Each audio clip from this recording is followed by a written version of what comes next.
Good morning everyone. दोस्तों आज है फरवरी 2 2023 और हम लोग करने वाले हैं द हिंदू न्यूज़पेपर के एनालिसिस। मेरा नाम है सितेंद्र चौधरी और आज फिर से हम लोग बहुत सारे टॉपिक करने वाले हैं। देखिए कल बजट लॉन्च हुआ था ऑफ कोर्स, और अभी हफ्ता 10 दिन तक जो है लगातार बजट की ही खबरें आने वाली हैं। तो ऐसा नहीं है कि एक दिन सारा का सारा बैठ के पढ़ना है, थोड़ा सा पेशेंस रखेंगे, धीरे धीरे करके हम लोग सारे टॉपिक्स को कवर कर लेंगे। लेकिन आज भी मैंने बहुत सारे टॉपिक्स यहाँ पे कवर किए हैं और कल अपने चैनल पे एक बजट का वीडियो भी आया था। वो वीडियो यूट्यूब पे लाइव सेशन आया था, लेकिन वो उसका वीडियो की क्वालिटी बहुत अच्छी नहीं है क्योंकि वो बीच में रुक जा रहा था, इंटरनेट का थोड़ा इशू था। बट एनीवेज धीरे धीरे करके हम लोग अभी सारे बजट को कवर कर लेंगे अगले 2-3 दिन के अंदर, ठीक है। तो आज हम लोग क्या क्या करने वाले हैं वो देख लेते हैं। पीएम प्रणाम के बारे में बात करेंगे, क्या स्कीम है, छोटा छोटा बात करेंगे। अमृत धरोहर, मिष्टी, ओडीओपी। देखिए ओडीओपी तो पुराना एक स्कीम है, वन डिस्ट्रिक्ट वन प्रोडक्ट। ये जो बजट के अंदर अनाउंस किया गया है, अमृत धरोहर, मिष्टी और पीएम प्रणाम, ये अभी फुल फ्लैज लॉन्च नहीं हुए हैं, सिर्फ अनाउंसमेंट हुई है। जैसे आने वाले फ्यूचर में फुल फ्लैज लॉन्च होंगे तो डेफिनेटली इसके बारे में हम लोग ज़्यादा बात करेंगे। उसके अलावा जल जीवन मिशन के बारे में बात करेंगे, एकलव्य स्कूल के बारे में बात करेंगे। पुराने स्कीम्स हैं, पुराने प्रोग्राम्स हैं, लेकिन इसके अंदर बजट में कुछ चेंजेस हुए हैं, वो थोड़ा बात करेंगे।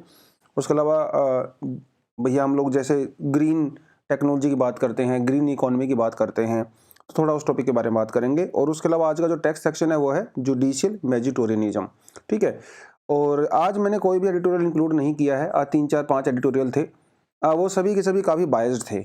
या तो वो बजट की बहुत तारीफ कर रहे थे या फिर बजट की बहुत बुराइयां कर रहे थे, तो एक्सट्रीम लेवल पे थे। इसलिए मैंने यहाँ पर इंक्लूड किया नहीं है क्योंकि ऑलरेडी बहुत सारे टॉपिक्स हो जाएंगे। जैसे ही आगे वाले हफ्ते 10 दिन के अंदर आपको पता ही है बहुत सारे एडिटोरियल्स आने वाले हैं जो एनालिसिस करेंगे कंटिन्यूसली, तो उसमें से कोई अच्छा सा आर्टिकल निकाल के हम लोग 2-3 का बाद में एनालिसिस कर लेंगे। तो थोड़ा पेशेंस रखना भी जरूरी है, एक दिन सारा कुछ नहीं करना है। एक दिन जितना ज़्यादा कंज्यूम करेंगे तो भैया पेट फट जाएगा अपना और दिमाग भी फट जाएगा। तो थोड़ा बजट की बात कर लेते हैं। देखिए बजट क्या होता है आपको बहुत अच्छे से पता है। इकोनॉमिक सर्वे भी आया था 2 दिन पहले, राइट। इकोनॉमिक सर्वे में और बजट में क्या डिफरेंस होता है, ठीक है। आप मुझे ये कहाँ बताओगे, कमेंट सेक्शन में बताओगे, ठीक है जी। ये शायद थोड़ा सा रुक गया है, हाँ ठीक है। तो क्या डिफरेंस होता है इकोनॉमिक सर्वे और बजट में, आप मुझे कमेंट सेक्शन में बताओगे। अगर हम लोग बजट की बात करते हैं, हमारे कॉन्स्टिट्यूशन के अंदर बजट जो वर्ड है वो कहीं पर भी मेंशन नहीं किया गया है, ठीक है। आर्टिकल 112 ये एनुअल फाइनेंशियल स्टेटमेंट की बात करता है और इसी को एक्चुअली हम लोग बजट बोलते हैं।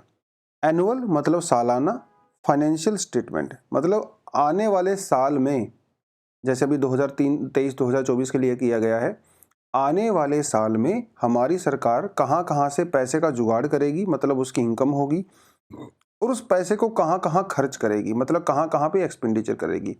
तो ये इनकम और एक्सपेंडिचर, इस हिसाब किताब को बोलते हैं बजट। हमारा सबका एक अपना बजट होता है, हमारी फैमिली का बजट होता है, हमारे गांव का बजट होता है, हमारी सिटी का बजट होता है, स्टेट का बजट होता है, राइट। सबका बजट होता है क्योंकि आप कुछ कहीं से इनकम होती है, कहीं पे एक्सपेंडिचर होती है। हाँ, इंडिया वाले केस की अगर बात करें तो हमारी इनकम काफ़ी ज़्यादा है एज कम्पेयर टू एक्सपेंडिचर, और इसलिए हमारा बजट जो है वो हमेशा डेफिसिट में रहता है। तो ये बजट जब स्टेटमेंट आती है इसमें बहुत सारे डेफिसिट की बात की जाती है, ठीक है। रिसीट एंड एक्सपेंडिचर, रिसीट मतलब इनकम जहाँ से पैसा आता है, physical deficit, revenue deficit, effective revenue deficit, primary deficit, ठीक है। और भी बहुत सारी चीज़ें जो है जो गवर्नमेंट प्रोग्राम वगैरह लॉन्च करती हैं, उन प्रोग्राम को कितना पैसा दिया गया है, कौन सी मिनिस्ट्री को कितना पैसा अलॉट किया गया है, कौन सी स्कीम को कितना पैसा दिया जाएगा, वो सारी चीज़ें भी जो है बजट के अंदर बताई जाती हैं। जो नोडल एजेंसी होती है बजट को तैयार करने की वो रहती है department of economic affairs and the financial commission, ठीक है। ये होता है भैया अपना बजट। बजट और इकोनॉमिक सर्वे में डिफरेंस क्या होता है, कमेंट सेक्शन में आप मुझे बता दीजिए। जैसे कि हम लोगों ने बात किया बजट होता क्या है, इनकम और एक्सपेंडिचर। इनकम के सरकार के पास बहुत सारे सोर्सेज होते हैं, जैसे कि आप यहाँ पे देख सकते हो। अभी इस साल का जो बजट आया है वो हमारा कितना है, 45 लाख करोड़, 45 लाख.03 करोड़ का हमारा बजट आया है, जिसमें से सरकार को बहुत सारा पैसा मिलता है। कहाँ कहाँ से मिलता है, कैपिटल रिसीट से मिलता है, नॉन टैक्स रिसीट से मिलता है और नॉन टैक्स रिवेन्यू से मिलता है। भाई पैसे का जुगाड़ तो कई तरीके से करती है सरकार, टैक्स के थ्रू भी करती है, नॉन टैक्स के थ्रू भी करती है ना। कई सारे तरीके का जुगाड़ हो सकता है। टैक्स तो आपको पता ही है, जैसे इनकम टैक्स लगाया जाता है अपने ऊपर, कॉर्पोरेट टैक्स लगाया जाता है, ये आपके डायरेक्ट टैक्स का एग्जाम्पल हो गए। जैसे इनडायरेक्ट टैक्स होते हैं तो वहाँ से भी सरकार को इनकम होती है। कुछ इनकम नॉन टैक्स के थ्रू भी होती है, ठीक है। जैसे रेलवे से बहुत सारा पैसा मिलता है गवर्नमेंट को, जैसे हमारे PSUs वगैरह होते हैं, ठीक है, सरकारी कंपनियां होती हैं, वहाँ से सरकार को पैसा मिलता है। RBI भी बहुत सारा पैसा कमाता है। उसके अलावा डिसइन्वेस्टमेंट होती है भाई, है ना, जैसे LIC के कुछ शेयर्स को बेच दिया गया और एयर इंडिया को बेच दिया गया, राइट। ऐसे हर सरकार अपने अपने टाइम पे डिसइन्वेस्टमेंट करती है, तो वहाँ से भी सरकार को इनकम होती है। बहुत बार पैसा सरकार जो है बोरो करती है, कभी RBI से करती है, कभी जनता से करती है, कभी विदेशी सरकारों से भी करती है ना। तो सरकार को इनकम के बहुत सारे तरीके होते हैं, लेकिन सरकार भैया इतना बड़ा देश है, इतनी बड़ी पॉपुलेशन है, राइट, उसको खर्चा भी तो करना रहता है ना यार। और हमारा देश तो एक वेलफेयर स्टेट है। अब हम कोई अमेरिका जैसे, ब्रिटेन के जैसे कैपिटलिस्टिक कंट्री तो है नहीं कि भैया अपना अपना देखो प्राइवेट वाले, राइट। हमारा तो वेलफेयर है, तो बहुत जगह पैसा भी खर्चा करना पड़ता है सरकार को, है ना। बहुत सारी स्कीम सरकार लॉन्च करती है, वहाँ पे पैसा खर्चा करना पड़ता है। स्कीम भी अलग अलग तरीके की होती हैं, कुछ सेंट्रल सेक्टर स्कीम्स होती हैं, कुछ सेंट्रल स्पॉन्सर्ड स्कीम्स होती हैं, है ना। उसके अलावा आपको बहुत सारा पेंशन भी देना पड़ता है, बहुत सारी सब्सिडी देनी पड़ती है। कहीं पे वृद्धा पेंशन है, कहीं पे डिफरेंट तरह की पेंशन होती हैं, फर्टिलाइजर सब्सिडी है, एग्रीकल्चर में डिफरेंट तरह की सब्सिडीज हैं। आपको भैया मिड डे स्कीम के अंदर भी पैसा देना है, डिफेंस में भी पैसा खर्चा करना पड़ता है। बहुत ज़्यादा पैसा खर्चा होता है सरकार का। कहने का मतलब यह है कि हमारी आमदनी काफ़ी कम है, लेकिन खर्चा हमारा बहुत ज़्यादा है, ठीक है। तो इसलिए कुल मिला के कहीं ना कहीं जुगाड़ करना पड़ता है। तो सरकार की मजबूरी होती है बेसिकली, ठीक है। अब मतलब सीधा सा देखिए कि अगर सरकार को किसी एक खास, जैसे मान लो हेल्थ पे, अगर सरकार को हेल्थ के ऊपर खर्चा बढ़ाना है, अपना ज़्यादा खर्चा करना है, तो कहीं और से पैसा कम करना पड़ेगा, क्योंकि पैसा तो लिमिटेड है भाई, अनलिमिटेड तो है नहीं। तो एक सेक्टर पे जब आप इंक्रीज करते हो तो दूसरे सेक्टर पे ऑटोमेटिकली डिक्रीज हो जाता है, राइट। इसमें कोई ऐसी बड़ा लॉजिक लगाने की रिक्वायरमेंट नहीं है। कई बार लोग बोलते हैं अरे सरकार ने इस बार क्या किया, हेल्थ पे पैसा कम खर्चा कर दिया, तो यार कहीं और पे बढ़ाया होगा।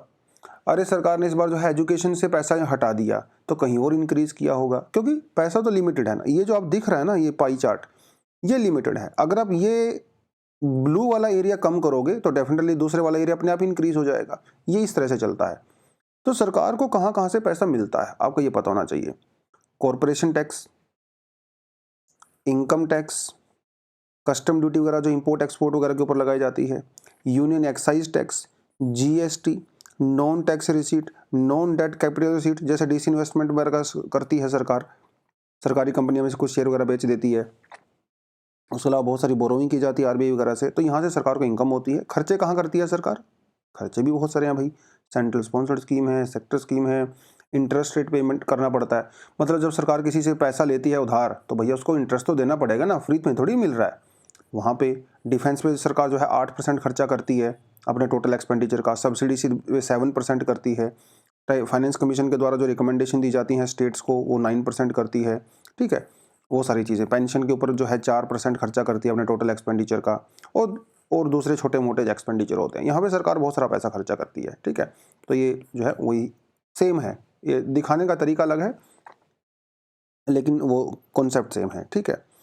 और सरकार ने अमृत काल की बात की है भाई, आपको पता ही है कि 2047 तक इंडिया को एक डेवलप्ड कंट्री बनाना है। हालांकि APJ अब्दुल कलाम का सपना था कि 2020 तक इंडिया एक डेवलप्ड कंट्री हो जाएगा। उन्होंने बहुत पहले बोल दी थी वो बात, बट अनफॉर्चुनेटली उनकी बात सही नहीं हो पाई। 2047 अभी हमारा टारगेट है, ठीक है। और अगले 25 साल जो है इनको कहा गया है अमृत काल, ठीक है।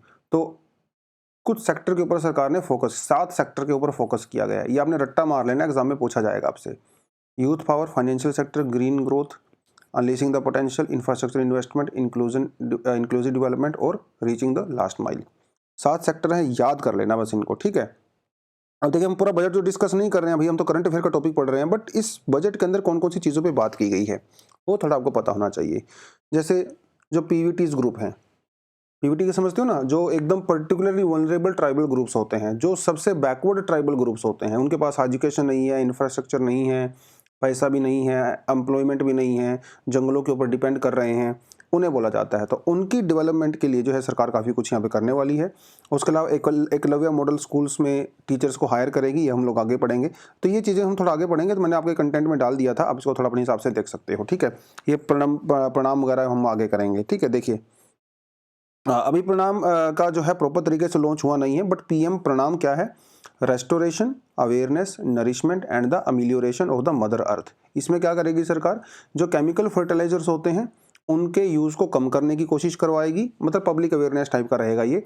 और अल्टरनेटिव फर्टिलाइजर हैं, जैसे हमारे जो नेचुरल फर्टिलाइजर होते हैं, राइट, उनको प्रमोट करेगी। तो बेसिकली कहीं ना कहीं एक ऑर्गेनिक फार्मिंग की बात करता है, इसको सरकार प्रमोट करेगी पीएम प्रणाम के तहत। उसके अलावा हमारे पास आता है मिस्टी, एक प्रोग्राम सरकार जो है आने वाले समय में लॉन्च करेगी, जो किया जाएगा हमारे मैंग्रोव्स को प्रोटेक्ट करने के लिए। इंडिया की जो कोस्ट लाइन है, ठीक है, इस कोस्ट लाइन में बहुत जगह पे, जैसे गुजरात में, गोवा में, महाराष्ट्र में, हर जगह जो है मैंग्रोव्स पाए जाते हैं, उनको प्रोटेक्ट करना है। क्योंकि आपको पता है मैंग्रोव बहुत ज़रूरी है भाई, हमारी लोकल इकोनॉमी के लिए बहुत ज़रूरी हैं। जो स्टॉर्म्स वगैरह आते हैं, साइक्लोन्स आते हैं, उनसे हमें प्रोटेक्ट करते हैं, और भी बहुत सारे बेनिफिट होते हैं।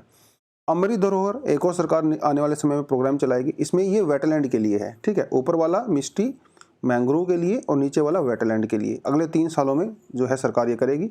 वेटलैंड के भी बहुत बेनिफिट होते हैं, आपको बहुत अच्छे से पता है।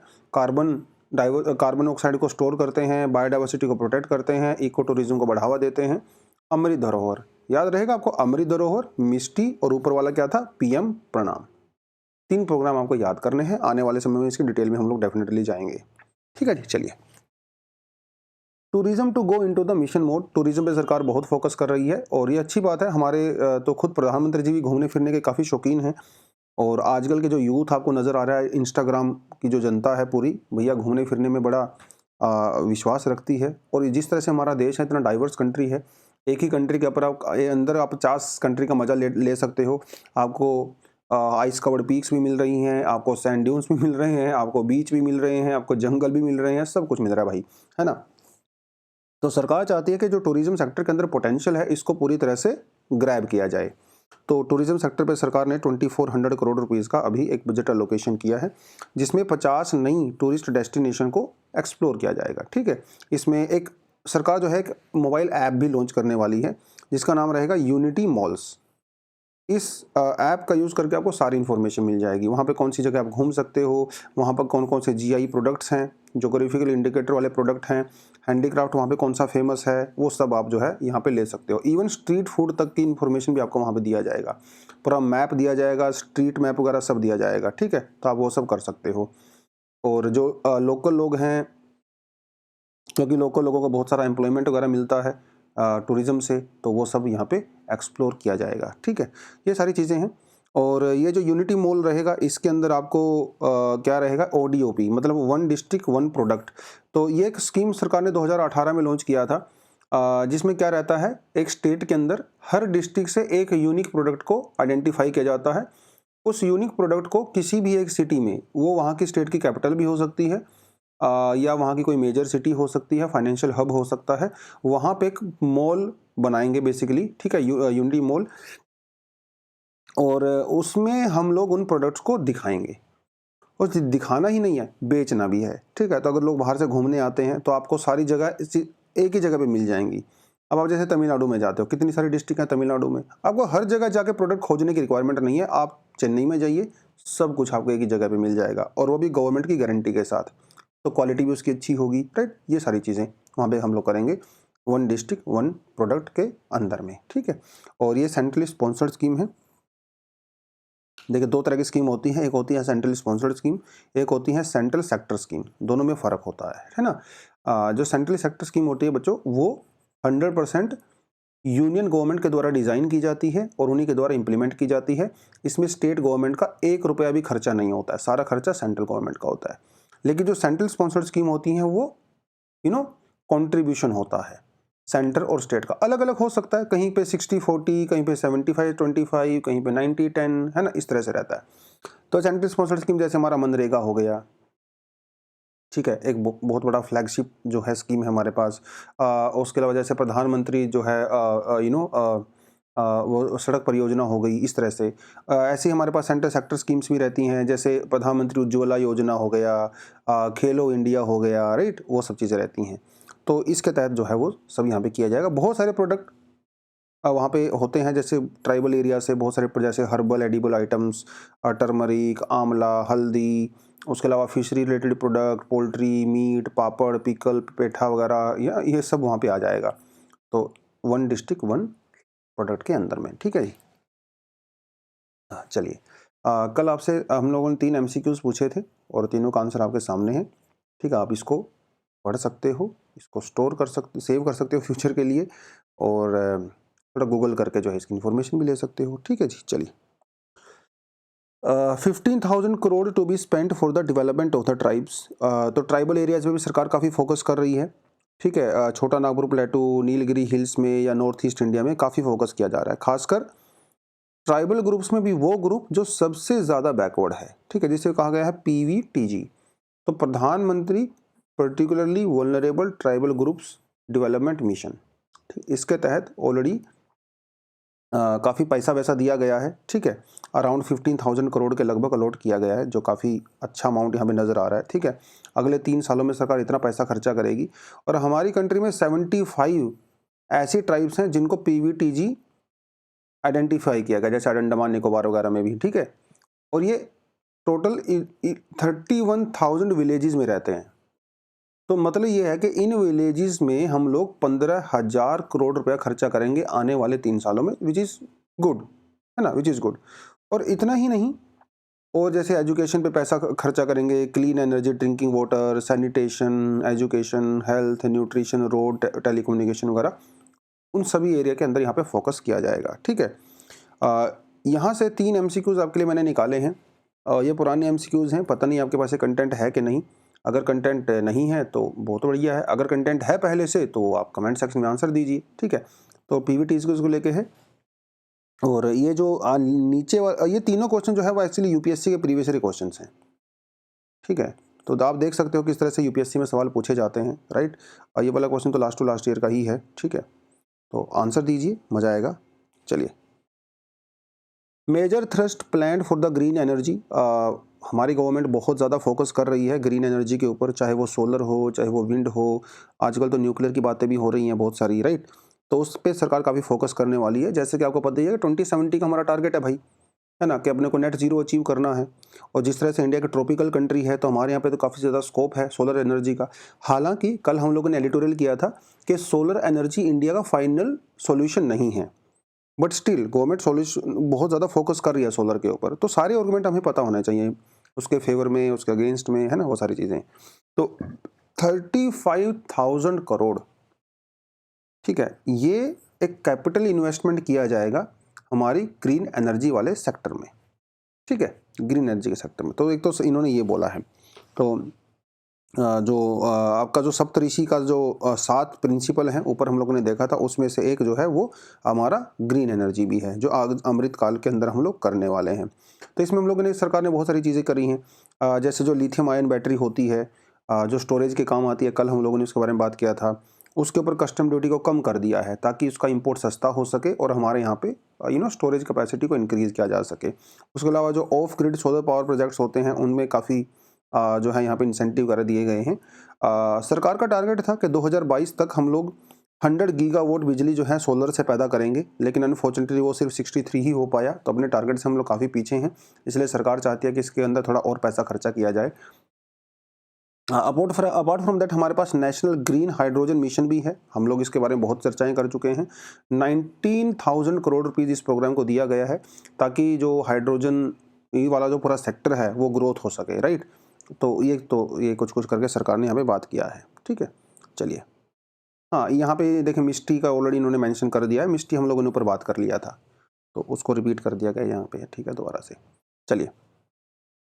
Higher fund flow for the Jal Jeevan mission के लिए भी भैया सरकार ने काफ़ी पैसा यहाँ पे खर्चा करने का सोचा है। तो पिछली बार सरकार का ने जो टोटल यहाँ पे खर्चा किया था दैट वाज अराउंड 60,000 करोड़। इस बार सरकार ने थोड़ा मूड बनाया है, तो 77,000 करोड़ रुपीज़ जो है वो सरकार खर्चा करने वाली है जल जीवन मिशन पे। काफ़ी इंपॉर्टेंट है भाई, देखो यार, पानी है तो जीवन है ना। इंडिया में बहुत सारे एरियाज़ ऐसे हैं जो वेस्टर्न घाट के जो रेन शेडो एरिया है या नॉर्थ इंडिया में है, इंडिया के जो बेसिकली जो ड्राई डिस्ट्रिक्ट्स हैं, वहाँ पे महिलाएं क्या, पुरुष भी, खासकर महिलाएं, है ना, उनका आधे से ज़्यादा दिन पूरा पानी में ही चला जाता है।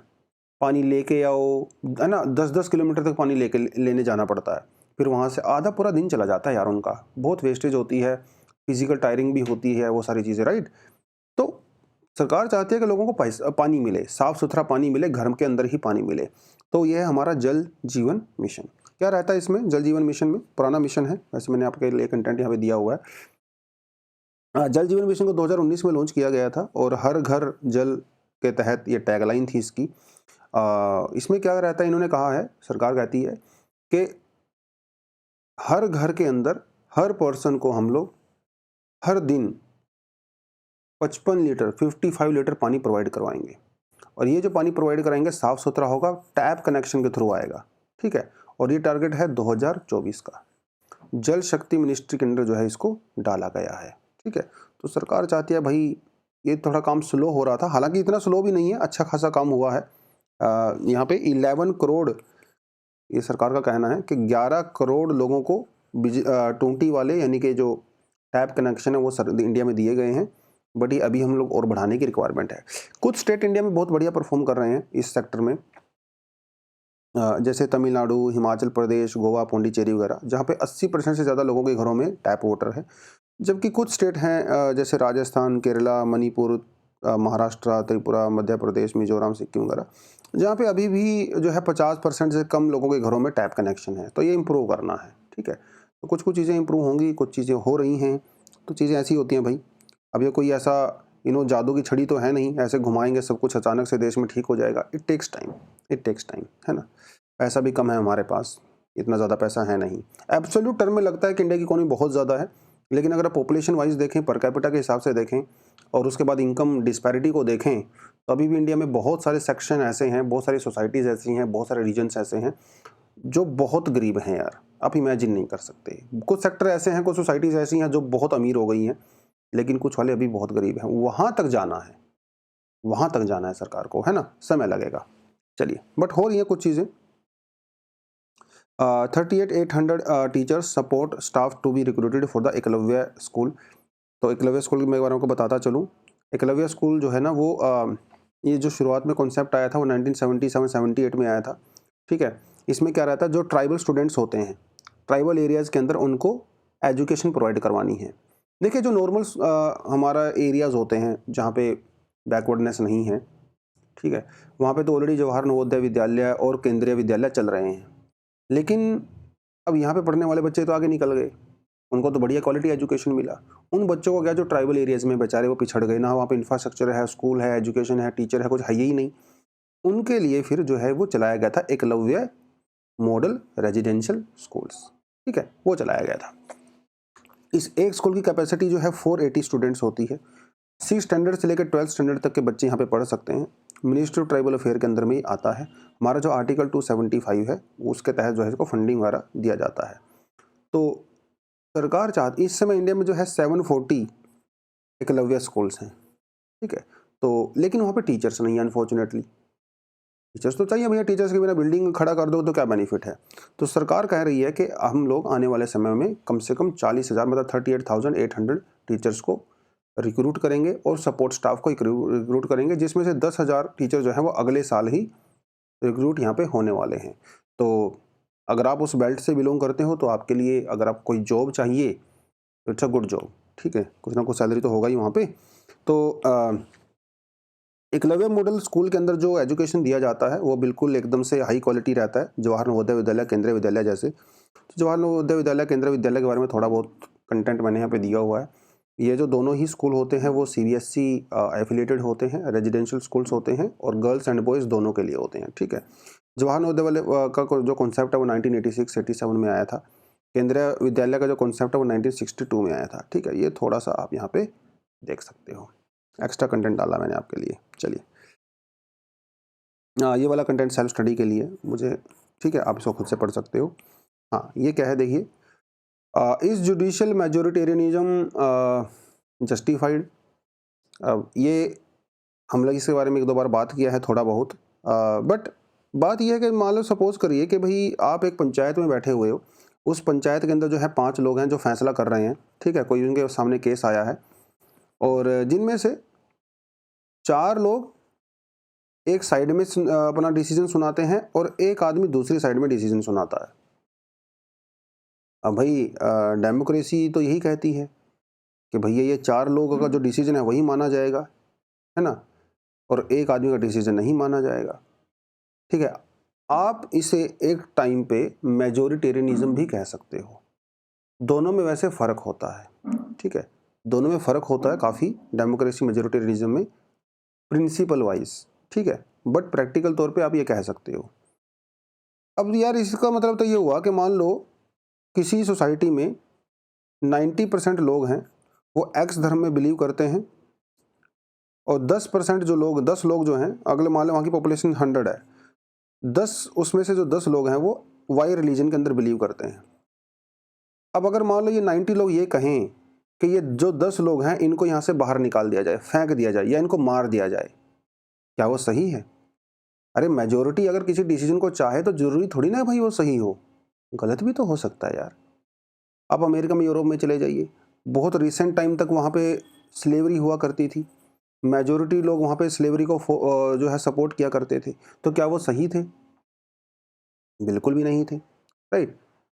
अगर आप जैसे आप जर्मनी की बात करिए, नाज़ी जर्मनी की बात करिए, मोस्टली लोग वहाँ पे ज्यूज़ को मारने की फेवर में थे, भगाने की फेवर में थे, तो क्या वो सही थे? बिल्कुल भी सही नहीं थे।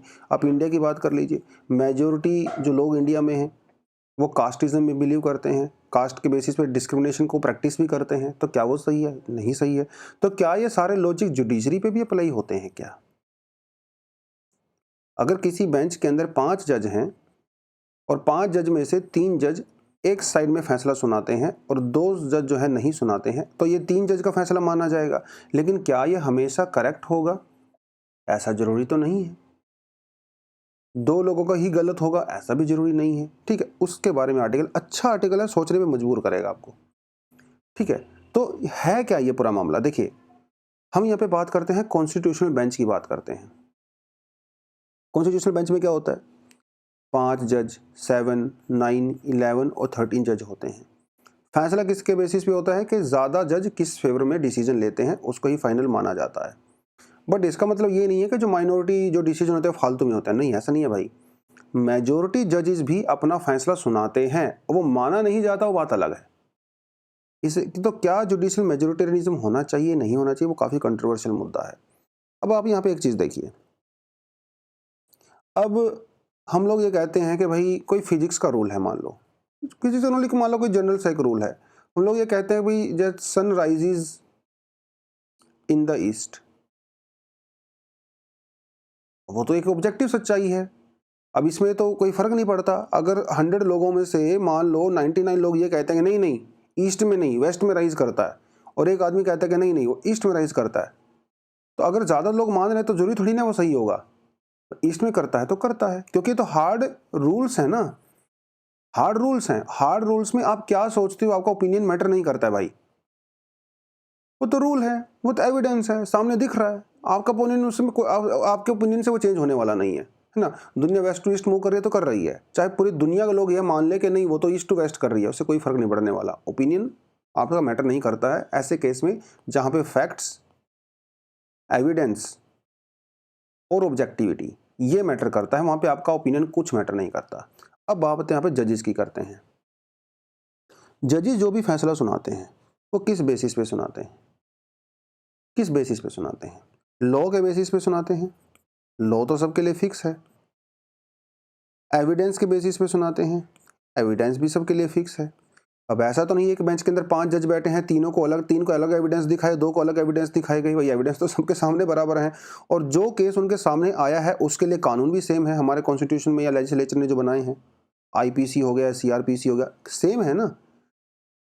जज एक सेम एविडेंस, सेम कानून से अलग अलग फैसला कैसे ले सकता है?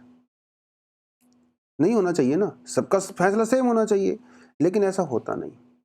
कुछ जज अलग फैसला सुनाते हैं, कुछ जज अलग फैसला। इसका कारण क्या हो सकता है?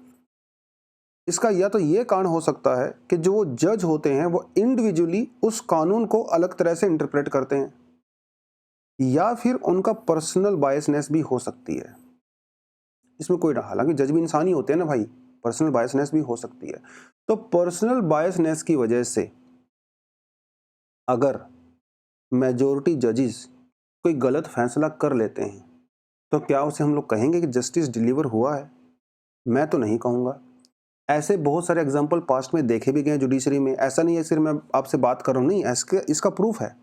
जैसे right to life and personal liberty, ये इमरजेंसी के टाइम का केस है जब मिस्टर खन्ना जज हुआ करते थे। उन्होंने कहा था कि राइट टू लाइफ और पर्सनल लिबर्टी अब किसी भी टाइम पे वायलेट नहीं कर सकते हो, चाहे इमरजेंसी भी क्यों ना चल रही हो।